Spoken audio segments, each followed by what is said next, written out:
Existem sintomas no corpo humano que as pessoas não costumam dar a devida atenção.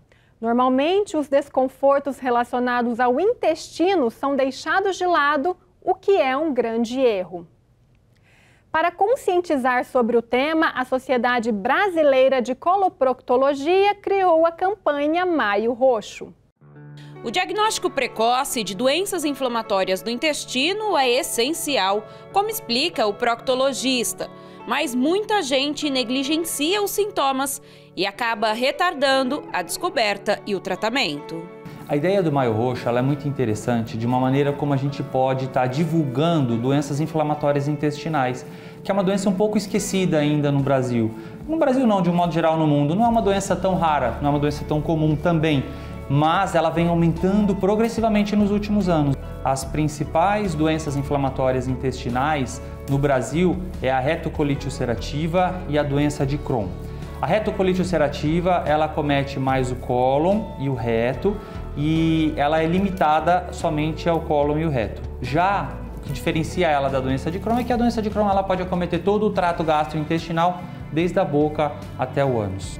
Os sintomas são muito parecidos e o diagnóstico entre elas também às vezes é um pouco confuso. Pode ser que seja um pouquinho difícil diferenciar uma da outra, mas a maioria das vezes o tratamento é muito parecido. Elas são consideradas hoje doenças autoimunes, são doenças onde os anticorpos da própria pessoa agem inibindo o intestino ou o órgão como se ele não pertencesse à pessoa. Elis foi diagnosticada há 4 anos com doença inflamatória intestinal.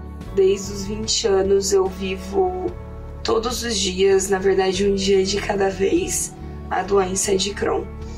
Hoje eu consigo viver sem sentir mais nenhum sintoma do Crohn, sem sentir dor, sem ter maiores complicações comparado ao que eu já vivi, ao que eu já tive.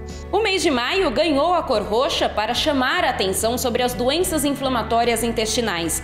No mundo todo, mais de 5 milhões de pessoas são acometidas pelas DII.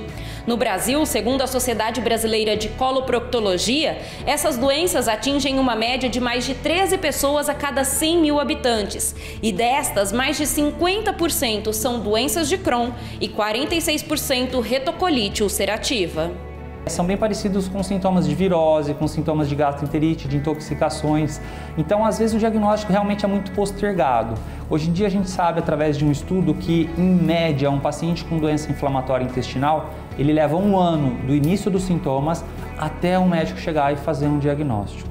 Os sintomas mais comuns é diarreia, cólicas, dores abdominais. Alguns pacientes, quando ela já está numa fase mais avançada, complicada, sentem aquela distensão devido à obstrução do intestino, então distensão, náuseas, vômito, perda do apetite, emagrecimento, fraqueza, até anemia pode acontecer no paciente com doença de Crohn.